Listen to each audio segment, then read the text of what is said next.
Hello students, welcome to our current affair session. March 10 और 11 के current affair लेकर आपके सामने हाजिर हुए हैं। साथ में हम कुछ स्टैटिक फैक्ट एंड फिगर्स भी साथ में डिस्कस करेंगे। कंप्लीट न्यूज़ को डिटेल में डिस्कस करेंगे ताकि एग्जाम की एक कंप्लीट तैयारी हो सके आप सभी दोस्तों की। जो भी मेरे साथी HSSC, CET group C, group D की या स्टेट HPSC की तैयारी कर रहे हैं उनके लिए ये सेशन बहुत उपयोगी होने वाला है, बहुत इंपॉर्टेंट सेशन है। तो ध्यान से दोस्तों कंप्लीट सेशन जरूर देखें ताकि आप पूरा जो है इसका मैटर अपने दिमाग में फिट कर सको, ताकि आने वाली परीक्षा में आप अच्छे नंबर लेकर एक नौकरी हासिल कर सको। तो दोस्तों हमारा फर्स्ट क्वेश्चन आपके स्क्रीन पे आ चुका है। फर्स्ट क्वेश्चन है दोस्तों, हरियाणा के नवनिर्मित जो 23वां जिला है हांसी, निम्नलिखित में से कौन सा उपमंडल शामिल है? जो हांसी हमारा हरियाणा का 23वां नया जिला बना है दोस्तों, कमेंट सेक्शन में बताइए कि कौन से जिले को काटकर इसको बनाया गया है, इसका पेरेंट जिला कौन सा है दोस्तों। तो अब इसमें क्वेश्चन में क्या पूछा हुआ है दोस्तों, इसका उपमंडल पूछा हुआ है। तो हांसी के दो उपमंडल है दोस्तों, एक का नाम हांसी है, दूसरे का नाम क्या है वो आप बताइए। तो हमारे पास ऑप्शन भी है यहाँ पे, बरवाला, नारनौंद, आदमपुर, तोसाम। तो राइट आंसर मैंने उम्मीद करता हूं कि सभी दोस्तों ने राइट आंसर जो है कमेंट सेक्शन में डाल दिया होगा। तो चलिए दोस्तों अब इसका राइट आंसर देख लेते हैं क्या है। तो इसका राइट आंसर दोस्तों है Narnaund. Narnaund is the right answer. तो यहाँ पे दोस्तों कुछ स्टैटिक जीके के फैक्ट एंड फिगर्स भी हम नजर दौड़ा लेते हैं यहाँ पर। तो यहाँ पे देखिए दोस्तों, सबसे इंपॉर्टेंट जो फैक्ट एंड फिगर जो है यहाँ पे वो है हिसार डिस्ट्रिक्ट को लेकर, कि हिसार को जो है यहाँ पे हमने डिवाइड किया है दो डिस्ट्रिक्ट्स में। तो हरियाणा में जो है नया डिस्ट्रिक्ट जो बना है वो हांसी है और ये 23वां जिला है दोस्तों। तो यहाँ पे इसके दो सब डिवीजन हैं। सब डिवीजन होता है दोस्तों उपमंडल।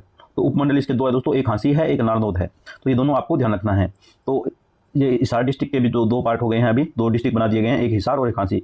हांसी जो है 23वां जिला है और हांसी जो है दोस्तों उसका प्राचीन नाम क्या है? तो इसका प्राचीन नाम भी आपसे पूछा जा सकता है। तो इसका असी या असीगढ़ जो है इसको बोला जाता है दोस्तों, इसका प्राचीन नाम है। तो अभी हरियाणा में टोटल कितनी डिस्ट्रिक्ट है दोस्तों? तो 23 जो है टोटल जिले हैं। और हरियाणा जो है उसके अंदर जो हिसार डिस्ट्रिक्ट है वो उसका फाउंडेशन जो है फिरोज शाह तुगलक ने किया। कब किया? 1354 ईस्वी पूरा, ठीक है दोस्तों। तो 1354 ईस्वी में फिरोज शाह तुगलक ने हिसार की जो है नींव रखी थी। तो ये भी आप जो है स्टैटिक जीके का फैक्ट जो है आप ध्यान रखिए। तो अब मूव करते हैं दोस्तों अपने नेक्स्ट क्वेश्चन के ऊपर। नेक्स्ट जो क्वेश्चन आ रहा है दोस्तों आपके सामने, ये है एक स्कीम लॉन्च की है हरियाणा स्टेट ने, मुख्यमंत्री तीर्थ यात्रा योजना। ठीक है दोस्तों, तो यहाँ पे कौन सी योजना है? ये है मुख्यमंत्री तीर्थ यात्रा योजना। इसके तहत क्या होता है दोस्तों, मुफ्त में जो है तीर्थ यात्रा करवाई जाती है। किसको करवाई जाती है? जो पात्र हैं। अब पात्र कौन है दोस्तों? वरिष्ठ नागरिक हैं जो है पात्र होते हैं इसमें, वरिष्ठ नागरिक। तो जो बूढ़े व्यक्ति हैं उनको जो है तीर्थ यात्रा करवाते हैं और इनके भी कुछ क्राइटेरिया फिक्स कर रखे हैं दोस्तों सरकार ने।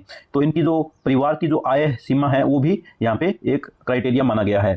तो यहाँ पर कितनी आय से जो है अपर लिमिट, अधिकतम कितनी आय होनी चाहिए उस परिवार की जिसको इस योजना के तहत मुफ्त जो है तीर्थ यात्रा करवाई जाएगी। तो यहाँ पे ऑप्शन आपके सामने है दोस्तों। ऑप्शन ए है 1,20,000 रुपये, ऑप्शन बी है दोस्तों 1,50,000 रुपये, ऑप्शन सी है 1,80,000 रुपये और ऑप्शन डी है 2,50,000 रुपये। तो राइट आंसर मैंने उम्मीद करता हूँ आपने कमेंट में डाल दिया होगा।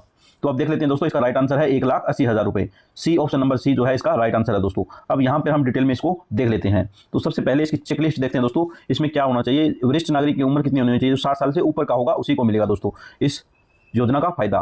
तो यहाँ पे इनकम कितनी होनी चाहिए उसकी, परिवार की जो है पूरी परिवार की, वो 1,80,000 रुपये से कम होना चाहिए। और ये वेरीफाई किससे करेंगे? ये ट्रिपल पी से करेंगे। ट्रिपल पी की फुल फॉर्म जो है कमेंट सेक्शन में डालिए दोस्तों। अब दोस्तों इसका जो है हरियाणा स्टेट ने एक MOU साइन किया है। किसके साथ किया है दोस्तों? IRCTC के साथ जो है इसका एक MOU दोस्तों साइन किया गया है, जो कि फ्री में जो है ट्रेन की जो है यात्रा करवाएंगे। ट्रेन के अंदर जो है बुजुर्ग जो व्यक्ति हैं, बूढ़े व्यक्ति हैं जो 60 साल से ऊपर हैं, वो ट्रेन के माध्यम से इन धार्मिक स्थानों पर जाकर पूजा पाठ है वो कर सकते हैं। तो यहाँ पे आयु सीमा भी आपको ध्यान रखना है। और वेरिफिकेशन किसके द्वारा होगा? ट्रिपल पी, परिवार पहचान पत्र। तो ट्रिपल पी की जो फुल फॉर्म है वो है दोस्तों परिवार पहचान पत्र। तो अब जो है दोस्तों इसका डेस्टिनेशन कहाँ कहाँ जाएगा? तो ये अयोध्या जाएगा दोस्तों, वाराणसी जाएगा, पटना साहिब जाएगा, उसके बाद है नांदेड़ साहिब भी जाएगा। तो उसकी स्टैटिक जीके का फैक्ट जो है ये आ सकता है दोस्तों। आपसे पूछ सकते हैं कि IRCTC की जो है स्थापना कब हुई? तो इसकी स्थापना दोस्तों सितंबर 27, 1999। तो 1999 में सितंबर 27 में जो है इसकी स्थापना हुई है। तो ये स्टैटिक जीके का इंपॉर्टेंट जो है फैक्ट है, फिगर है, ये आप जो है ध्यान रखिए, जो कि आ रहा है यहाँ पे छिपरी की रिपोर्ट से। तो अकॉर्डिंग टू SIPRI इसकी रिपोर्ट आई है दोस्तों 2025-26 की। तो इसमें पूछा गया कि भारत का सबसे बड़ा हथियार आपूर्तिकर्ता देश कौन सा है? मतलब हम कौन से देश से सबसे ज़्यादा हथियार मंगवाते हैं, खरीदते हैं, जिसका आयातर में 40% हिस्सेदारी है। जो हम बाहर से हथियार मंगवाते हैं दोस्तों, तो उस देश में से हम करीब करीब 40% जो अपना हथियार जो है मंगवाते हैं। तो वो कौन सा देश है दोस्तों? तो यहाँ पे ऑप्शन ए है USA, ऑप्शन बी है फ्रांस, ऑप्शन सी है रूस और ऑप्शन डी जो है इजराइल। तो इसका राइट आंसर जो है जल्दी से कमेंट बॉक्स में डालिए दोस्तों, और उम्मीद करता हूँ आपने राइट आंसर जो है डाल दिया होगा। तो इसका करेक्ट आंसर है दोस्तों वो है रूस, option number C is the right answer. तो यहाँ पे दोस्तों कुछ फैक्ट एंड फिगर्स भी देख लेते हैं। तो ये जो है टॉप आर्म सप्लायर जो युद्ध करने के लिए जो हमें सामग्री चाहिए, हथियार चाहिए, वो जो है कौन कौन प्रोवाइड करता है। सबसे ज़्यादा जो हमारे पास आता है रशिया से 40%, उसके बाद है फ्रांस का नंबर दोस्तों ये है 29%, और उसके बाद है इजराइल जो कि हमें देता है दोस्तों 15% हथियार। तो यहाँ पे जो है सिप्री रिपोर्ट दर्शाती है कि भारत दुनिया का सबसे बड़ा हथियार जो है आयातक है, दुनिया का सबसे बड़ा में दूसरे नंबर पे है दोस्तों। हालांकि मेक इन इंडिया के कारण 4% जो है इसमें कमी आई है। जो भी देश जो बाहर से हथियार मंगवाते हैं तो उनमें सबसे ज़्यादा हथियार मंगवाने वाले देशों में हम दूसरे नंबर पे आते हैं दोस्तों। तो ये भी आपको ध्यान रखना है। और एक मेक इन इंडिया जो इनिशिएटिव चला है उसकी वजह से हमें 4% जो है अब हथियार कम मंगवाते हैं यहाँ पे। तो यहाँ पे जो है इंपॉर्टेंट फैक्ट्स एंड फिगर जो एग्जाम के लिए इंपॉर्टेंट हो गए। तो ग्लोबल रैंक जो है इंपोर्ट हथियारों को मंगवाने में, इंपोर्ट करने में जो है वो है हमारी विश्व में सेकंड नंबर पे आते हैं। और जो सिप्री है उसका हेडक्वार्टर जो है स्टॉकहोम स्वीडन में है दोस्तों। और इसकी जो सिप्री का फाउंडेड कब इसकी स्थापना हुई है तो दोस्तों इसका जो है 1966 है, ये भी आपको ध्यान रखना है। तो सिप्री 1966 में है और स्टॉकहोम स्वीडन में इसका हेडक्वार्टर है। तो मूव करते हैं दोस्तों अपने नेक्स्ट जो है MCQ क्वेश्चन पे। तो ये अगला क्वेश्चन आ रहा है दोस्तों आपके सामने आ गया है। Which edition of the joint military exercise Lamitiye is being conducted between India and Seychelles in 2026।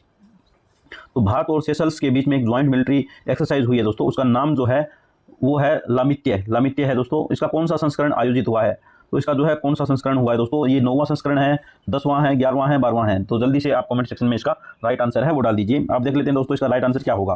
तो इसका राइट आंसर दोस्तों है 11वां। तो 11वां ऑप्शन नंबर सी जो है इसका राइट आंसर है दोस्तों यहाँ पर। और अब इसकी स्टैटिक जो फैक्ट्स एंड फिगर्स भी देख लेते हैं। तो द्विवार्षीय संयुक्त सेना अभ्यास लामित्य 2026 का 11वां जो संस्करण शुरू हो गया है, जिसमें पहली बार भारत की तीनों सेनाओं की टुकड़ी ने भाग लिया है। तो जो पहली बार जो घटनाएं होती है दोस्तों वो बहुत ज़्यादा इंपॉर्टेंट होती है न्यूज़। तो ये सबसे इंपॉर्टेंट न्यूज़ बन रही है दोस्तों, यहाँ पे एग्जाम्स में छपने जा रही है दोस्तों ये न्यूज़। तो लामित्य 2026 का जो संस्करण है वो 11वां है दोस्तों। और अब इसका स्टैटिक का क्वेश्चन भी देख लेते हैं यहाँ पे कि मीनिंग ऑफ लामित्य दोस्तों यहाँ पे है फ्रेंडशिप। ये है क्रियोल जो लैंग्वेज है दोस्तों सेशल्स की, उसके अंदर जो है हम इसका अगर ट्रांसलेशन देखें तो लामित्य का होता है फ्रेंडशिप दोस्तों। तो यहाँ पे इंडियन नेवी शिप जो है कौन सी थी, INS त्रिकांत थी दोस्तों। उसकी लोकेशन कहाँ थी दोस्तों, उसकी लोकेशन सेशल्स थी दोस्तों। उसके बाद है स्टैटिक जीके का क्वेश्चन है दोस्तों, कैपिटल ऑफ सेशल्स पूछा जा सकता है। तो इसकी कैपिटल जो है सेशल्स की वो है Victoria. Victoria is the right answer. तो चलिए दोस्तों अब मूव करते हैं अपने आज के नेक्स्ट क्वेश्चन के ऊपर। तो यहाँ पे आप सभी दोस्तों को पता होगा कि भारत का जो है अभी ICC mains T20 world cup में जो है यहाँ पे विजेता हासिल हुई है। तो यहाँ पे क्वेश्चन बन के आ सकता है दोस्तों आपके सामने कि ICC जो पुरुष की T20 विश्व कप 2026 में प्लेयर ऑफ द टूर्नामेंट कौन रहा। तो यहाँ पे ऑप्शन आपके सामने होंगे दोस्तों, सूर्यकांत यादव, संजू सैमसन, जसप्रीत बुमराह, साहिबजाद फराह। तो इनमें से कौन सा दोस्तों आपका राइट आंसर होगा, जल्द से जल्द कमेंट सेक्शन में बताइए। तो चलिए दोस्तों देखते हैं इसका राइट आंसर। इसका राइट आंसर दोस्तों है Sanju Samson, option number B. तो यहाँ पे कुछ और फैक्ट एंड फिगर्स भी हम साथ के साथ नोट कर लेते हैं। तो यहाँ पे जो संजू सैमसन ने जो है प्लेयर स्टैटिस्टिक्स है वो 321 रन जो है टूर्नामेंट में बनाए हैं। पूरे जो टूर्नामेंट हुई थी इसमें जो है संजू सैमसन ने 321 रन बनाए हैं दोस्तों।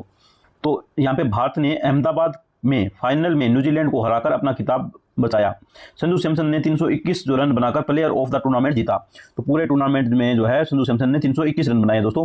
यहाँ पे स्टैटिक जीके के कुछ मैट्रिक्स जो है इंपॉर्टेंट फैक्ट एंड फिगर्स जो है वो भी आपको ध्यान होना चाहिए कि मैन ऑफ द मैच कौन रहा। तो इसमें जसप्रीत बुमराह रहा है दोस्तों। और इंडियन कैप्टन कौन था यहाँ पे, तो सूर्यकांत यादव था दोस्तों, ठीक है। ICC का चेयरमैन जो है J शाह है दोस्तों।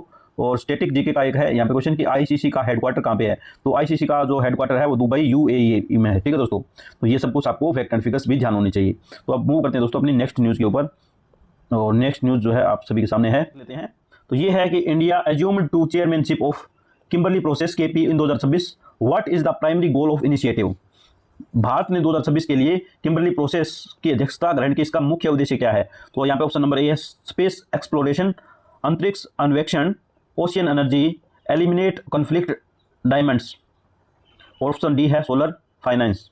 तो इसका राइट आंसर क्या होगा दोस्तों आपके सामने है, ये रिवील हो गया है पहले ही। तो option C is the right answer. तो इसको डिटेल में भी देख लेते हैं दोस्तों इस न्यूज़ को। तो यहाँ पे इसका जो है डिटेल में हमने डिस्कस की है इस न्यूज़ को। तो यहाँ पे क्या है दोस्तों, किम्बरली प्रोसेस क्या है कि रफ डायमंड माइन होती है, उसको डिजिटल सर्टिफिकेशन मिलता है, उसके बाद कन्फ्लिक्ट फ्री एक्सपोर्ट होता है। तो ये जो है प्रोसेस होता है, किम्बरली प्रोसेस बोलते हैं इसको। तो ये भी आपको ध्यान होना चाहिए दोस्तों। उसके बाद जो है न्यूज़ क्या है, भारत ने वैश्विक व्यापार से ब्लड डायमंड को ख़त्म करने के लिए 2026 के लिए कैम्बरली प्रोसेस के लिए अध्यक्षता ग्रहण की है। तो चेयरमैनशिप ईयर है यहाँ पे हमारा है 2026। और सेक्रेटरीट इसकी लोकेशन क्या है दोस्तों, तो इसकी भी आपको यहाँ पे ध्यान होना चाहिए, गोब्राने बोट्सवाना है। ठीक है दोस्तों। तो ये इंडिया का स्टेटस क्या है दोस्तों, इंडिया का स्टेटस है largest global cutting and polishing hub. तो भारत जो है सबसे बड़ा यहाँ पे डायमंड को कटिंग यहाँ पे होती है और उनकी पॉलिशिंग होती है। तो इसके बाद स्टैटिक जीके का फैक्ट है दोस्तों, स्कीम वाज लॉन्च्ड इन 2003। तो इस स्कीम को 2003 में जो है लॉन्च किया गया था। तो अब आज के जो है टॉप जो करंट अफेयर है दोस्तों, उसके ऊपर आप यहाँ पे रिवाइज कर सकते हो। तो हमारा सेशन दोस्तों आपको कैसा लगा?